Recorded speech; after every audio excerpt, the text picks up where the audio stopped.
Good morning. For the last 3 to 4 years, we've been coming to Ennis, Montana in the month of June or July. This year it was July. And we come up to Ennis just to see the 4th of July parade, which is awesome, and to go to their rodeo, which is a 2-day event. And we have a great time at the rodeo every year. We've done all sorts of things, from bottled liquor at Willie's Distillery to having dinner at McAllister's, celebrating birthdays and anniversaries. But the big draw, in spite of all those things, is fishing the Madison River, a blue river trout stream that runs out of Yellowstone through Hebgen Lake, down a short section of the upper Madison to Quake Lake, and then on down through Ennis, through Lake Ennis, and on down through Bear Trap Canyon, heading for the Missouri River. But boy, this year, fishing was really tough on the Madison. Tougher than usual. So, we're going to tell you why.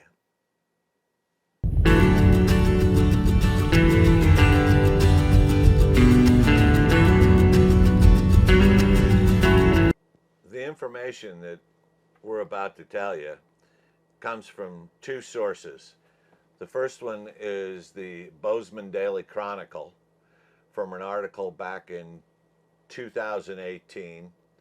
And the next one is from the USGS that outlines the temperature, the depth, and the water flows of the Madison River from November 30th through December the 3rd.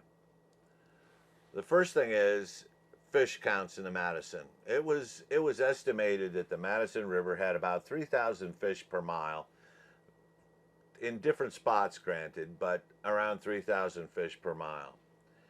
And this part here is from the Bozeman Daily Chronicle, and they're talking about the actual fish counts that were made by the Montana Fish and Wildlife Agency. Near Varney Bridge, brown trout numbers were relatively stable at 1,325 fish per mile, which is 81% of the 20-year average for this reach. However, rainbow trout numbers declined to 55% to 805 fish per mile, which is a 72% decrease over a 20-year average. Low estimated abundances of large fish were observed for both species and in the last several years in the Varney section, which suggests increasing mortality of large brown and rainbow trout in the Varney section since 2014, according to the report. They suggest that water temperatures have had something to do with it. Trout can survive in water as warm as 78 degrees. However, they stop growing at water temperatures around 73 degrees. There is less oxygen in the water as the water warms. So when you catch a fish, the mortality rate goes up due to the stress of the fish and less water or less oxygen in the water. So cooler water is more oxygenated and the fish does better after being caught. So it's important to make sure your fish are revived when the water is warmer, 68 degrees, something like that. You want to make sure that you spend a minute or two reviving your fish and keep the fish in the water as much as possible. And when the fish can swim away, you can release the fish back to the wild where it can continue on living, and maybe you'll catch that fish again. However, on the night of November 30th, 2021, there was a malfunction in the Hebgen Dam, and it reduced the water flows dramatically. And Glenda, what were those numbers? So at Grayling, which is a place right below the dam, the CFS, which is the cubic feet per second, the measurement went from 650 CFS to 220. And then the depth of the water went from 1.42 feet deep to 0.8 feet deep. So it wasn't even a foot deep below Grayling. At Cameron, which is much further downriver, it's between Quake Lake and Ennis, it went from 900 CFS to 500 CFS. And the drop in water went from 2.15 feet to 1.7 feet. So the drop was about the same right in Grayling, which is right below the dam, as it did in Cameron, which was much further downstream. Although it didn't get as low, the drop differential was about the same. Fortunately, the temperature was above freezing and it stayed about 38 degrees, which helped some of the insect and the reds, which are the eggs that were laid by the browns, they didn't freeze. Well, and you know, the strange thing about this is a guest at one of the hotels along the river noticed that all the water had virtually disappeared out of the river, that the flow was incredibly low, said something to the guys at Kelly Gallup's fly shop there, and you know, raised the flag, and everybody went and checked it out, and they realized that this was a big problem.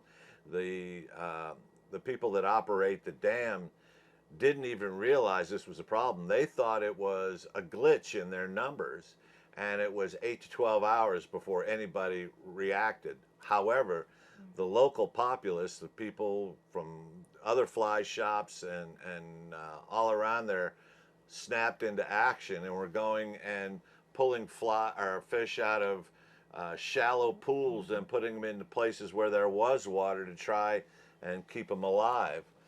We don't know the results of this just yet. We can only speak to our experience this past summer and fishing the Madison.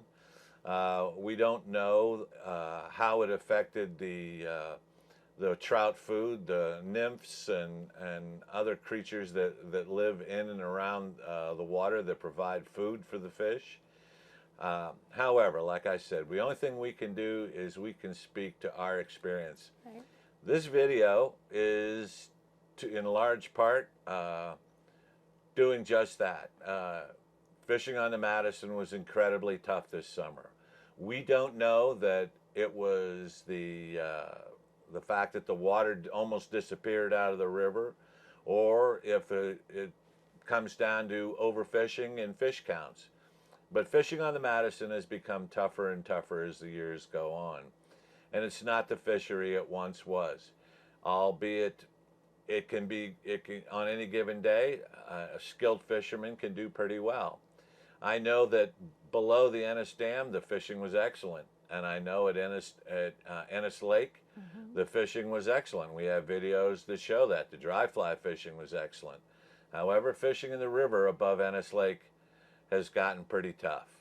And there's also a lot of boats on that river and a lot of pressure. Everybody's chasing salmon flies and golden stones early in the year. And so you've got anywhere from 12 to 14 boats per quarter mile. Mike and I have over 65 years of experience of fly fishing between us.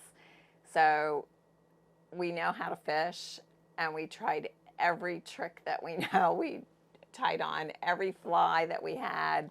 We fished the middle of the river, we fished the seams, we fished the edges with hoppers, and I mean, we tried everything. I threw everything but Glenda in the river. So, and we do have videos coming up about dry fly fishing on Ennis Lake and Bear Trap Canyon, which was really fun. So if you're interested in seeing those, go ahead and subscribe before you watch the rest of the video, and then you'll get those pop up on your screen. Well, anyway, that's enough for me and her. And what we're going to do is we're going to go into the video, and you can see for yourself just what it was like. Fishing the Madison is challenging. It's fast moving, lots of rocks, and you got to watch what you're doing or you'll tear up your boat. And yeah, we did a little of that too. Yes. Well, enjoy, and we'll catch you later. This is Story Ditch on the Madison. This is the put-in. Yeah, I don't think we're doing this.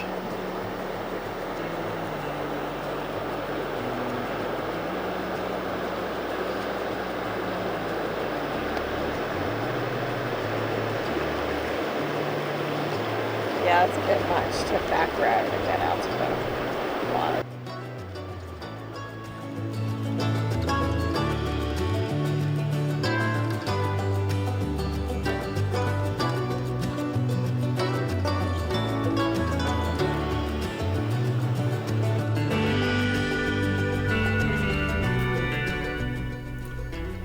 Before we go drifting anywhere, we always go out and recon. This section of the Madison River runs from McAtee to Varney. As you can see, it's a really pretty day, and you've got a little waterfall and a bunch of rocks on the left and heavy rocks on the right and in the middle of the river. I wouldn't say it's extremely treacherous, but you got to watch what you're doing and row that drift boat.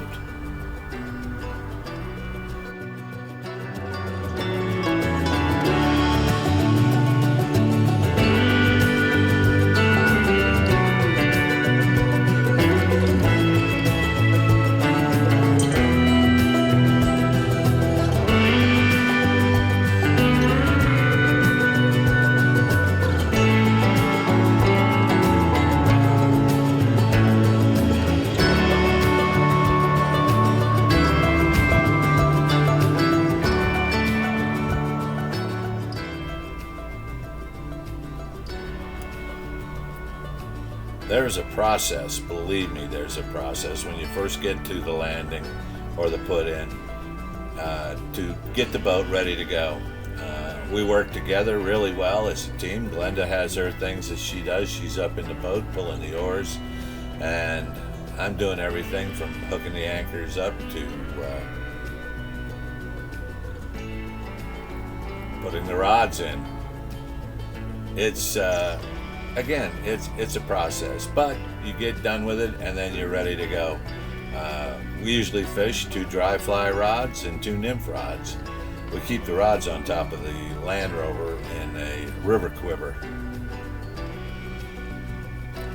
Then they go in the rod tubes and we're ready to get going down the Madison River. Oh wait, let's put that anchor on too. That's 35 pounds of steel that we're hoping will stop us when we need to get a fish off the line.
So we'll see what happens. The Madison is raging today. Nice brown trout, huh? Well, this is the ride home, and we always enjoyed the view. Not every day was a great fishing day, but we still had a great time. Rode that high drift boat, enjoyed ourselves, and spent time together, so that's good. If you enjoyed this video, hey, like, share, and subscribe. We are Herons on the Fly.